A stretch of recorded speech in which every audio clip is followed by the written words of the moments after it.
এটা এমনভাবে তৈরি যে সরাসরি পরমাণু হামলা হলেও ভেতরে থাকা মানুষগুলোর কিছুই হবে না।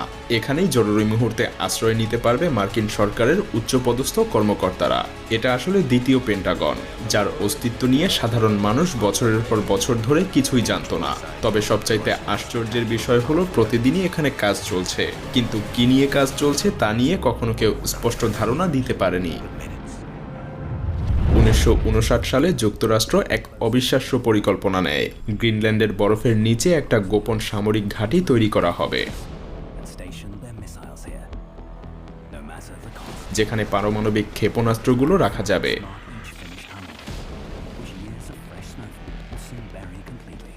এই প্রকল্পের নাম ছিল ক্যাম্প সেঞ্চুরি। এটা বরফের নিচে কয়েক মাইল জুড়ে বিস্তৃত একটা আন্ডারগ্রাউন্ড বাংকার, যেখানে ছিল বিদ্যুৎ উৎপাদনের জন্য পারমাণবিক চুল্লি, ঘুমানোর কক্ষ, ল্যাবরেটরি, এমনকি একটা গির্জাও। কিন্তু প্রকৃতি এত সহজে হার মানবে কেন? বরফ ধীরে ধীরে স্থান পরিবর্তন করতে থাকায় মাত্র কয়েক বছরের মধ্যেই এই ঘাঁটি বন্ধ করে দিতে হয়। সবচেয়ে চমকপ্রদ বিষয় হলো এই স্থাপনাটা বহু বছর পর নাসা আবারও বিশেষ রাডারের মাধ্যমে খুঁজে পায়।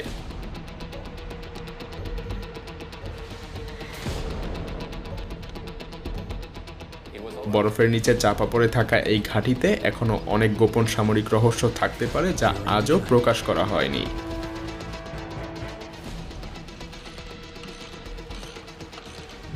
এটা দেখতে এক সাধারণ বিলাসবহুল রিসোর্টের মতো, যেখানে বিশ্রাম নিতে আসেন উচ্চপদস্থ ব্যক্তিরা, কিন্তু সত্যিটা অনেক গভীর। এই হোটেলের নিচে লুকিয়ে আছে এক বিশাল ভূগর্ভস্থ বাংকার, যা তৈরি করা হয়েছিল যুক্তরাষ্ট্রের কংগ্রেস সদস্যদের জন্য।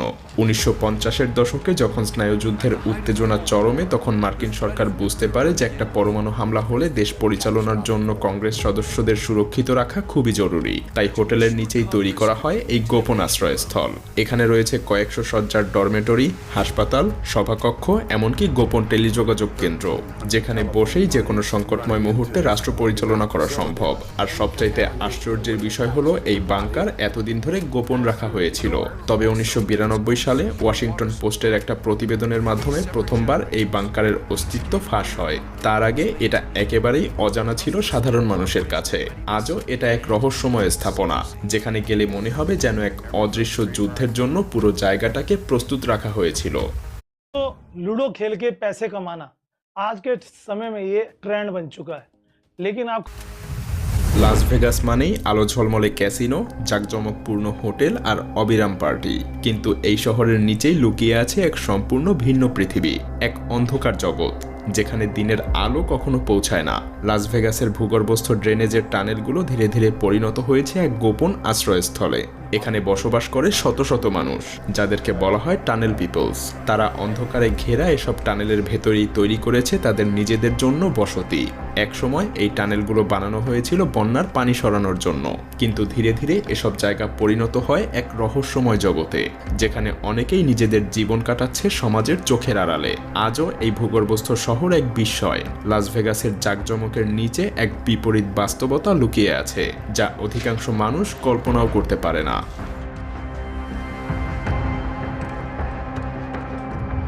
1889 সালের এক ভয়াবহ দিন। সিয়াটল শহরের বিধ্বংসী আগুন লেগে সবকিছু পুড়ে ছাই হয়ে যায়। পুরো শহরই যেন ধ্বংসস্তূপে পরিণত হয়। কিন্তু সিয়াটলের মানুষ তো আর সহজে হার মানার পাত্র না। তারা সিদ্ধান্ত নেয় আগুনে পোড়া শহরটাকে ধ্বংসস্তূপের উপরে রেখেই একটা আস্ত শহর তারা তৈরি করবে। কিন্তু সমস্যা হলো আগের শহরটার ধ্বংসাবশিষ্ট এখনো রয়ে গেছে। তাই তারা এক অভাবনীয় কাজ করে। নতুন সিয়াটল শহরকে বানানো হয় পুরনো শহরের উপরেই কয়েকতলা উঁচু করে। ফলে আগের সেই পুড়ে যাওয়া দোকানপাট, রাস্তাঘাট, ব্যাংক সবই রয়ে যায় মাটির নিচে, ভূগর্ভস্থ এক নতুন জগৎ হিসেবে। যদিও কয়েক দশক পর্যন্ত এই গোপন শহরটা জনসাধারণের অগোচরেই ছিল, কিন্তু কিছু মানুষ এটাকে সুযোগ হিসেবে নেয়। ভূগর্ভস্থ এই শহরটা ধীরে ধীরে পরিণত হতে থাকে এক অন্ধকার জগতে, যেখানে শুরু হয় চোরাচালান, নিষিদ্ধ ব্যবসা, এমনকি গোপন মদের আসর।